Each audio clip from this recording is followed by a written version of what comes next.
Alright, maybe we're back.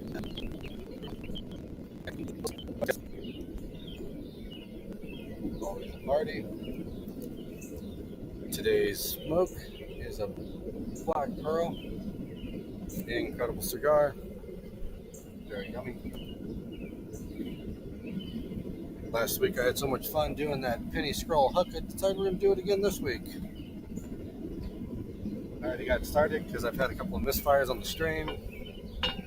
But that is what happens when you do it by yourself. Things get overlooked. So, just like last week, we tapered that down. Just rounding off that taper, trying to make it look pretty. Keep it perfect, as they say.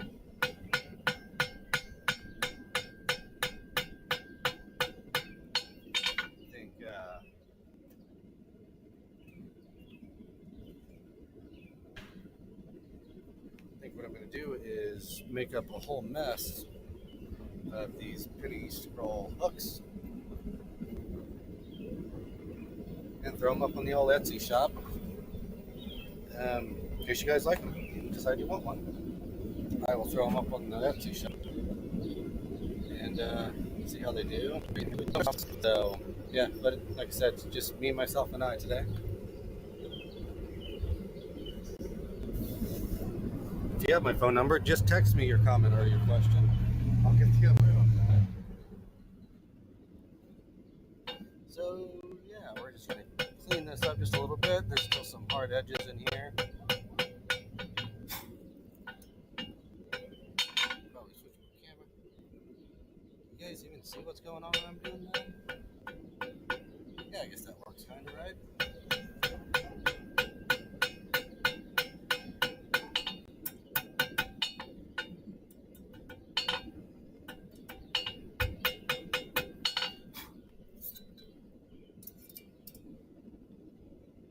Yeah, we still got some hard lines on that. You can't really tell.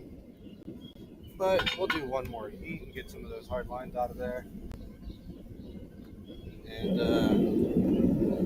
maybe start the old penny scroll itself.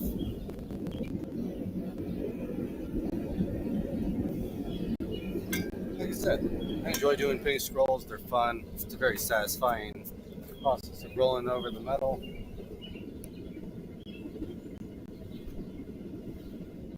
I can't remember how big this metal is. I think it's like 3/16 or some number. I say I really enjoy working with it. It rolls over so nicely.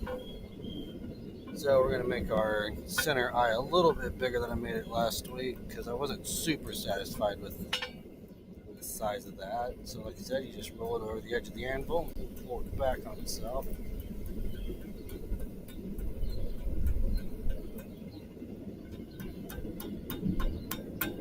Remember, the anvil itself is a tool.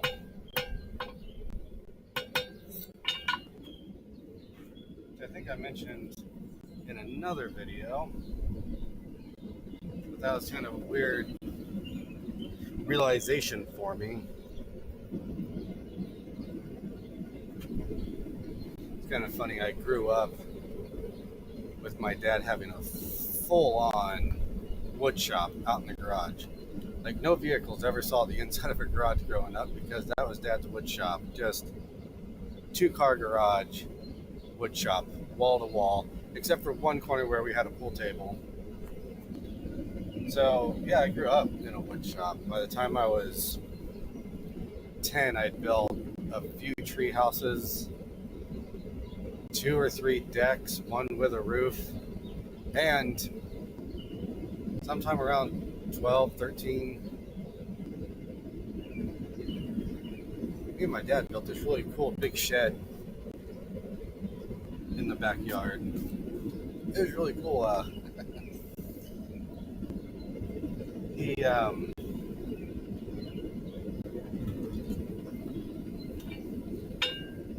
like I said, we're just gonna roll that over. So yeah, my dad, he's sitting in his chair in the living room.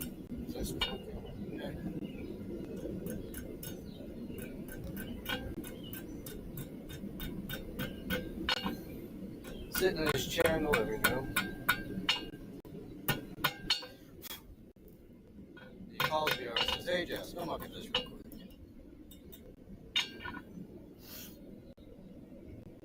And literally picked up an envelope. Picked up an envelope and a pen.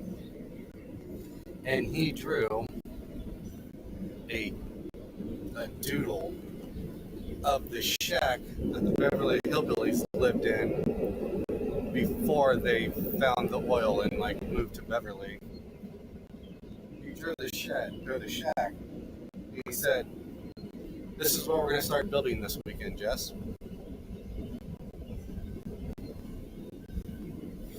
And I looked at it and said, "All right, cool, we can do that. That seems easy enough." And so that weekend we had a bunch of wood piled up that we had reclaimed from a bunch of giant crates. Like these crates were like the size of some small cars. And his work got a whole bunch of equipment, and instead of throwing the crates away, they just threw them in the back of his truck. Then we spent a winter pulling nails and straightening nails and prepping this wood. So that weekend we got our can of reclaimed nails and our stack of reclaimed wood. I think it took us, I don't know, 3 or 4 Saturdays, something like that.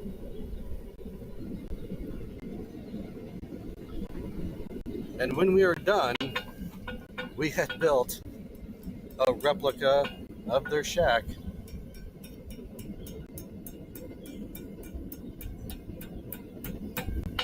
As a shed. So, I say all that to say, I grew up doing woodworking. And much to my dad's chagrin, I don't have the patience for it. I'd much rather work with metal, which, that's how it works, right? That's how it always goes. But, yeah, I can't remember the point of that story even a little bit.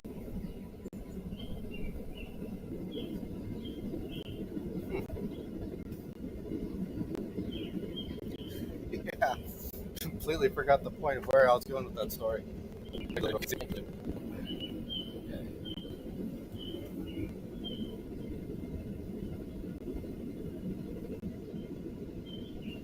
Yeah, I don't remember why I started telling that story.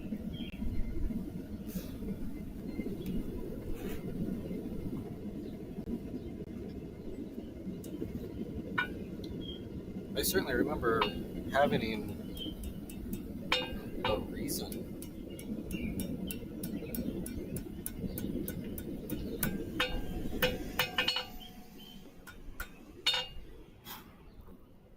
For that story.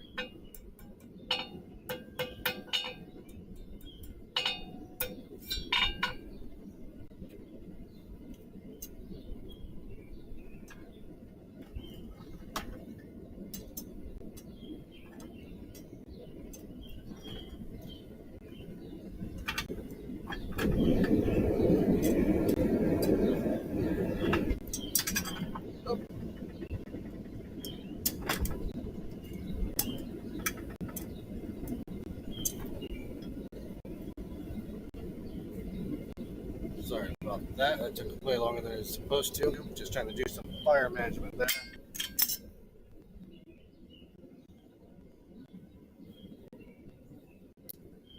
I still really can't remember why I started telling the woodworking story.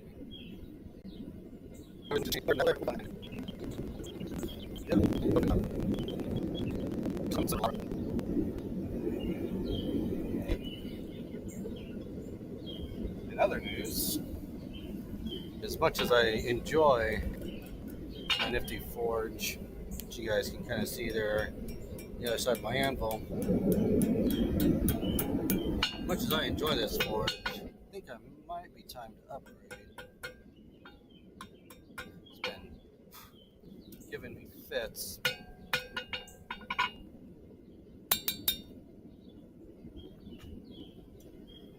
Let me check my gas pressure real quick.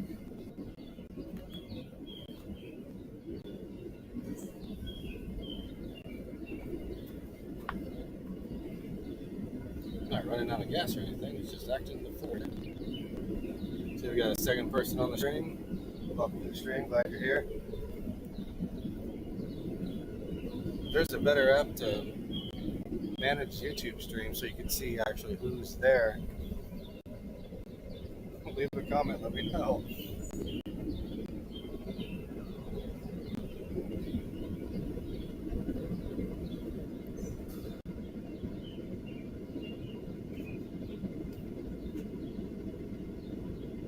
You know that's gonna bother me all night now. What the heck was I going on about before I launched into that tangent?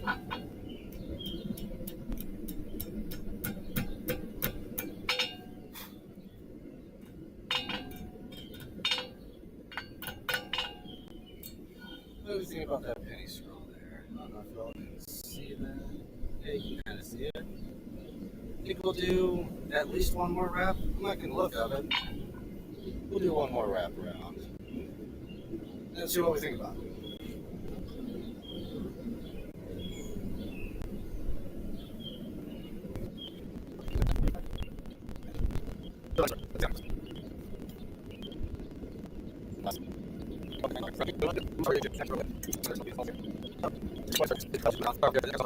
No. When we're working with round stock and we're going to do tapers and whatnot, as you know, I just hit myself in the face with a bunch of scale. What we do first is we square up the metal, because if you try to forge it down while it's still round, you get a really wicked fish lip situation going on. So we square it up and then we hammer down our taper. So then I got a scale on my foot. So as you can see there, I don't know if you can see that too. There are hard square lines that we put in there when we made it square. You kind of see it's kind of like a diamond shape. So when I say we got to hammer down those hard lines, you stand it up on the edge, so it basically looks like a diamond on the anvil, and then you hammer down those hard lines, and that's what we refer to when we talk about going from square, octagon, and then round. So as you can kind of see, I hammered down some of those lines. It's not coming through too well, but when you hit the 4 lines that are of a square, you create 2 lines, and thus 4 becomes 8. There's your octagon. Now on the next heat, I would then hit those lines that I just created, and it will go to 16 lines, and then you hammer down those lines, and it goes to whatever math says that's supposed to be, 32. And then usually about that time, you can just start rolling the piece over and hammering, and then you're back to round. So that's what I mean by hammering down those hard lines. Hopefully that makes sense.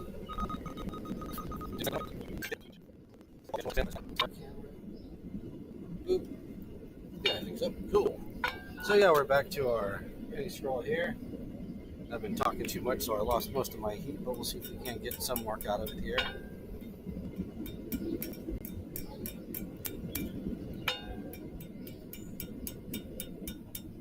I think we'll do one more. One more. We didn't get a full lap on that one.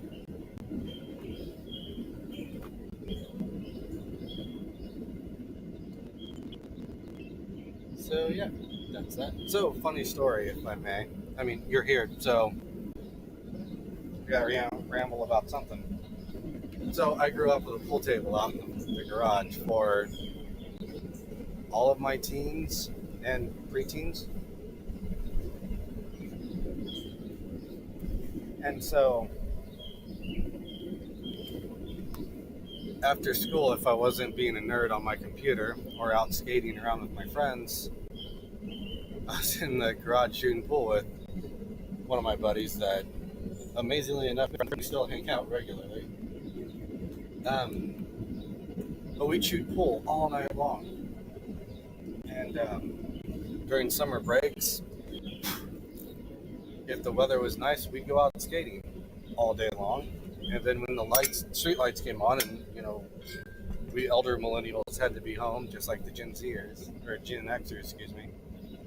We'd go to my place and shoot pool all night long. So I grew up shooting pool, and I'm okay at it. Not as good as I once was, but I'm, no slouch. But I've found, yeah, look at that, that's rolling over real nice.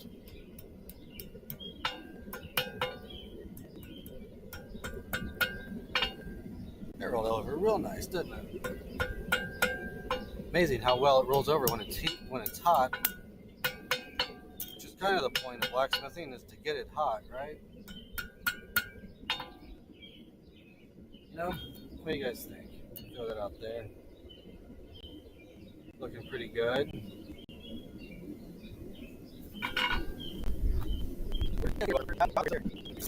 Jumping. So, I've found over the years that if you ask people to shoot pool with you, at least in my experience, like 90% of the time, they say, "Oh no, I don't want to play you. You're probably really good, and I don't want to lose." Like, well, that defeats the purpose of me asking you to play. I'm not trying to play to beat you. I'm not out there trying to hustle people. I'm not that good. But yeah, I just want to shoot pool. I don't care if I win or if I lose or if you win. I don't care. Let's just shoot some pool and chit chat while we do it. So I've learned.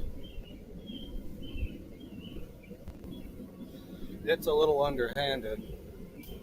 I fully recognize that and admit it. But I changed my question. I always ask, "Hey, would you like to show me how to shoot pool?" And that kind of disarms people. And they'll be like, "Really? You don't know how to play?" Like, I've always wanted to learn.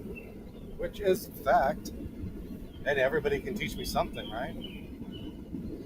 So, I always ask, "Do you want to teach me how to play pool?" Well, a couple of years ago, we were at a work event where one of our vendors had bought out a place that had pool tables and stuff, and the tab was on them. It was really cool. So it was this big networking thing where we meet with other vendors and suppliers and get to hang out with the people we talk to on the phone all the time and stuff. And there's a bunch of pool tables there, like I said. And I asked everybody I worked with, "Hey, you want to teach me how to play pool?" And every one of them was like, "Nope, not doing it, Jesse." Right? So I'm trying to get everybody, I just want to shoot some pool. The tables are right there, they're free. Let's shoot some pool. And nobody would take me up on the game. And finally, one of my coworkers that had watched me ask like 15 people and get shut down, he's like, "All right, Jess, you want to learn how to shoot some pool?" I was like, "Yeah." He's like, "I'll teach you. Let's go."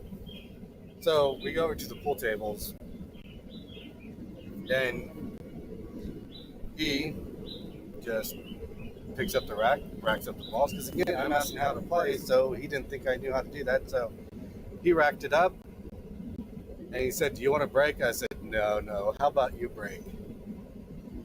And the moment that rack cracked, I knew I bit off way more than I could chew. He got an amazing spread across the table, and that should have been my first cue, and I was like, "Oh dang, this guy knows how to play." So I step up to the table, I get a few in, and we're just chit-chatting about recent work stuff and things of that nature. And he absolutely destroyed me.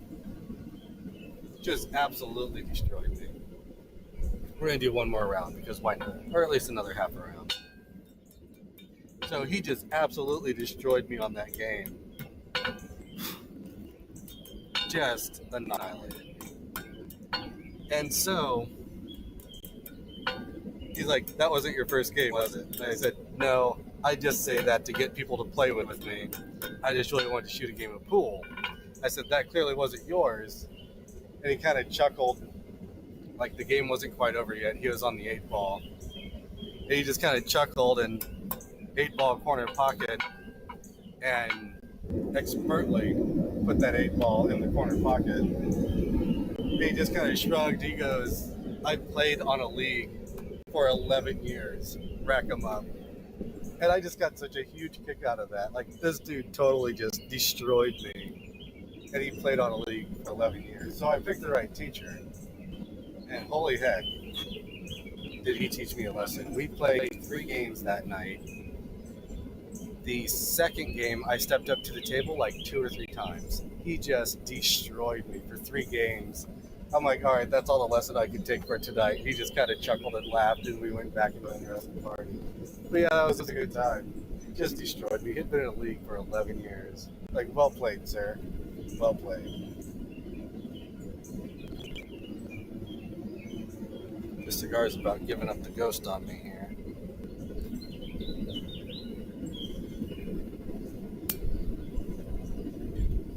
Alright, we're going to push this scroll back over a little bit so we can get that nice center.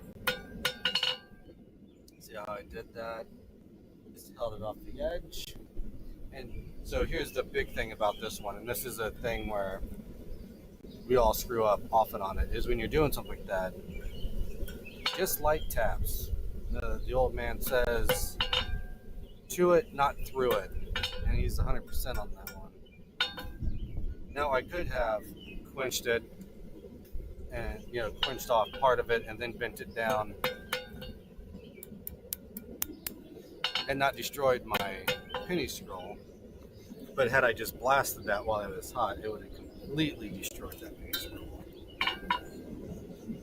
So, I'm going to let that heat up some more. Get my tools ready. Because we want to get our tools ready while it's getting hot, not after.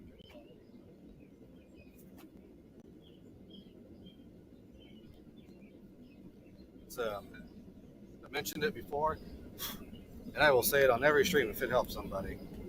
I've seen it 100 times, especially when I'm helping newer smiths, or I've seen it happen 100 times with people that have been doing it longer than me. We all do it at some point.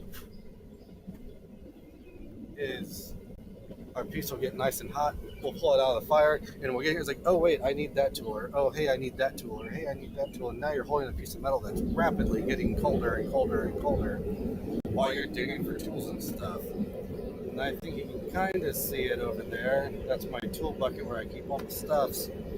I keep it close. And while my piece is getting hot, I get my tools out and get ready to use them, so I don't have to dance around looking for this stuff. Once it's already hot, I'll light this real quick.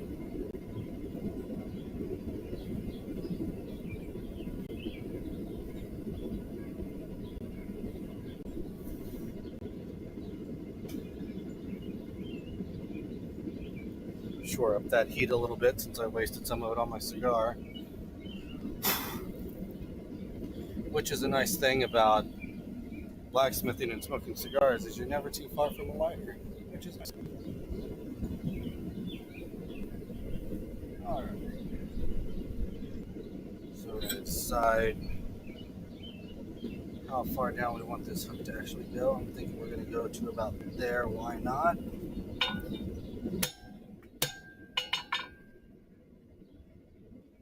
I can't really work all 4 sides of it, which is what you want to do. You want to give it a couple of smacks. And then usually you want to do like 90 degrees. But because I have that penny scroll on there, I can't necessarily do that too easy. I don't think it'll fit in the Hardy.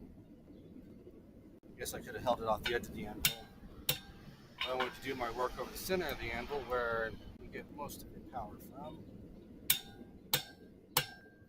Another thing you have to worry about when you're doing it like this, which is not the best way to go about doing it, but you got to be real ginger with it, because once you get to that edge piece, if you cut that off and you hit too hard, it will launch your metal pretty far. And you definitely don't want to launch hot metal across the shop or at your friends or your equipment. Another thing is you'll notice I worked that a little bit cold, which is fine because especially when you get down towards the end,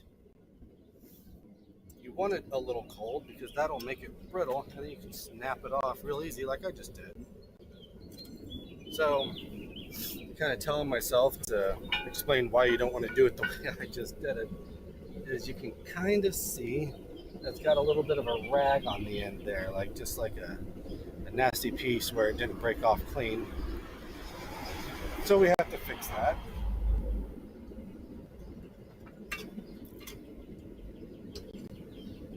But fortunately for us, we're going to be tapering that down anyways.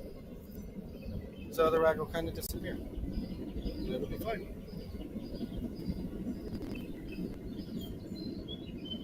And of course, I rambled too long. Let the piece get, the cigar die.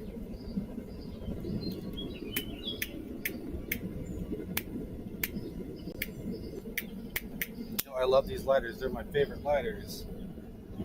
Holy heck. They burn through gas real quick.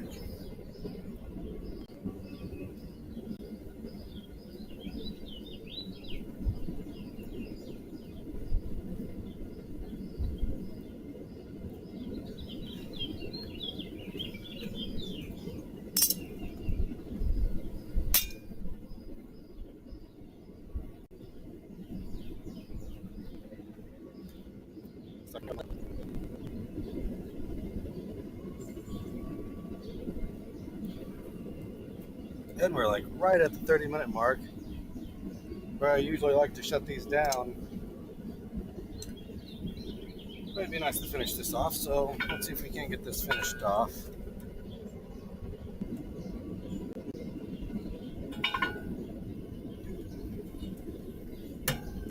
So again, just like I was explaining to our friend Robert in the chat,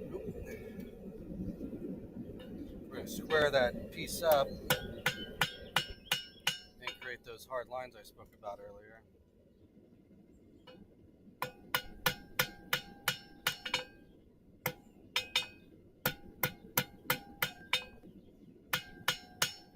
See, we're putting in some hard lines there. See that? I'm gonna burn myself. So yeah, we make it square, which creates hard lines. Hard ridges. Often refer to those as high points. But one of the students I was helping out last winter found that quite perplexing when I referred to it as high points, because I suppose if you lay it down, that's not a high point. Which really is an argument of pedantics, I suppose, or semantics of being pedantic. And stuttering. Let's get back to the right camera angle. Which I should have done before I pulled it out. I could just explain, just have everything ready for you. It's getting a little cattywampus on me here. Which is fine. Because I put those ridges in there. That means I can take them out.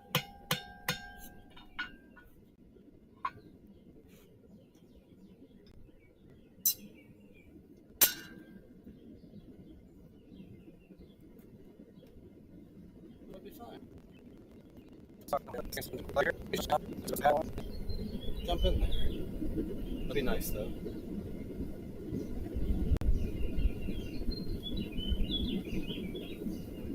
This cigar does not want to stay lit.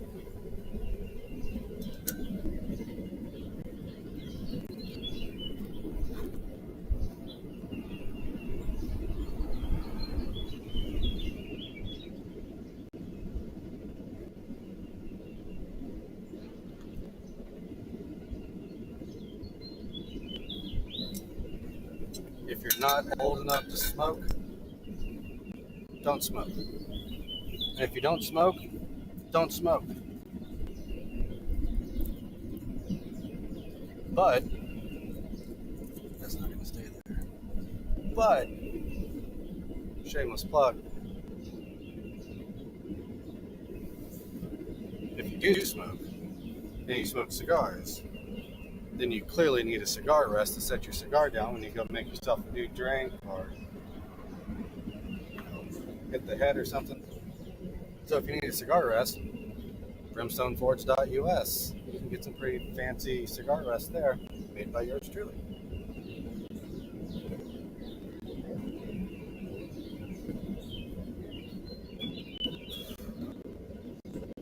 Come in quite handy. Let's get this going again.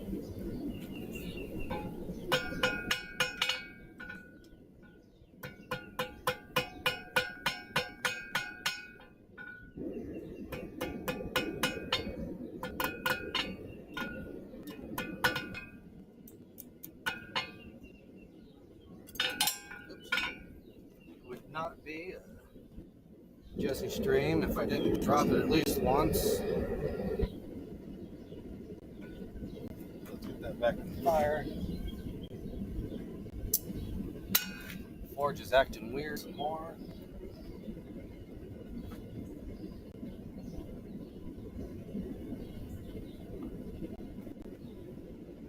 I think I'm actually getting low on gas this time. So, one more thing to do.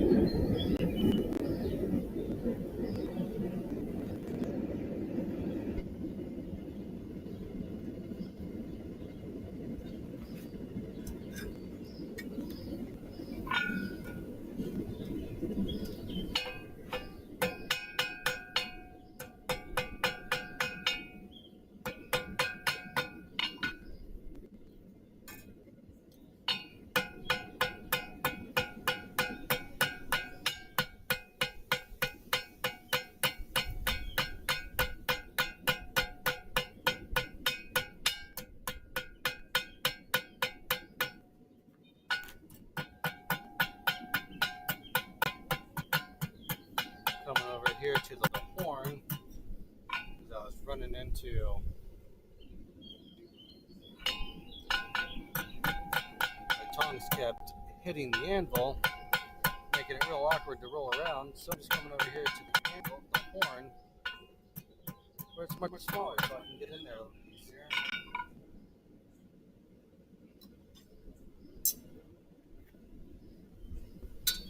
I think we'll do one more heat on cleaning up that taper.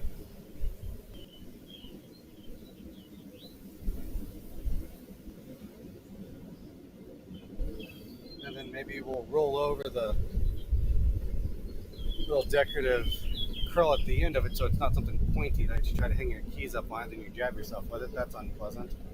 So I'll put a little curl on there, and then we'll just fall it off the edge of the anvil and turn it into a hook. And bada bing, we'll have ourselves a coat hook, hat hook, or key hook, leash hook, whatever you need to hook.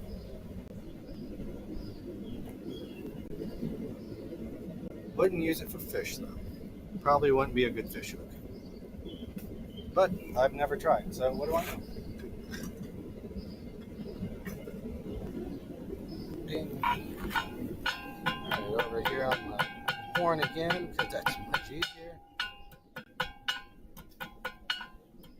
Clean that up. Alright, so make sure we get it lined up here. Fall that off the edge like we did the last time.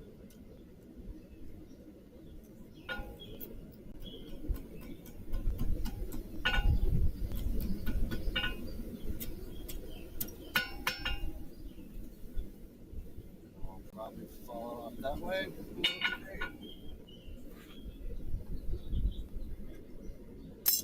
Which is funny. I do it all the time when I'm making S hooks or hooks like this. I get so caught up with putting it over the side of the anvil and putting it over. I always put the hook on the little loop on the wrong side. Going on the outside, not the inside. So I'm going to try to be mindful of that when we pull it out of the heat here.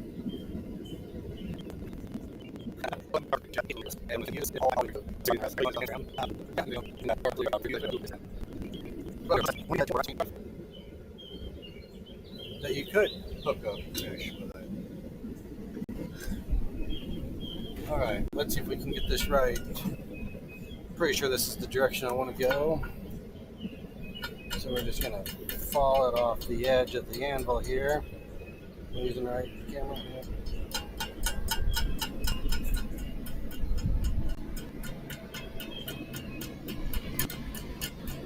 Sorry about the lawnmower in the shop there.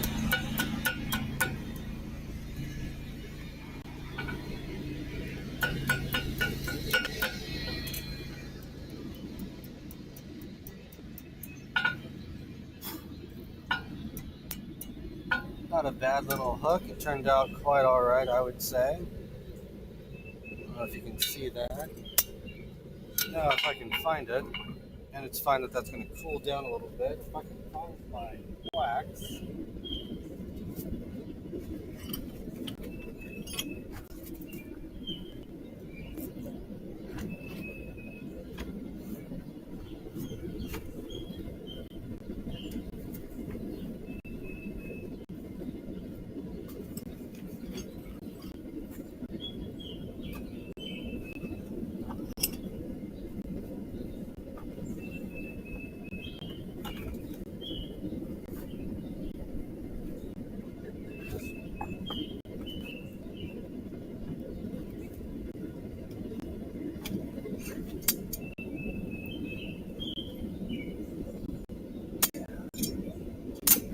So, I know I said keep your tools handy so you don't have to go digging for them while it's hot and you're losing heat. But for this particular step, we're going to use some wax. Flip over here for just a second. I think it looks better over here. So I got some wax there that I keep in my toolbox. It's just some plain old, nothing fancy wax here. So while your piece is a black heat, as we would typically describe it, and you want to make sure you don't wax downwind from yourself, but if you just rub the wax on there a little bit,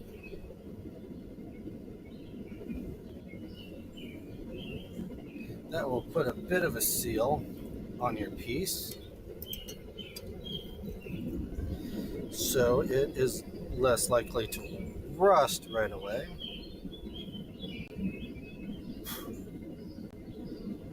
So yeah, it's fine. We got a low heat on there just to melt the wax.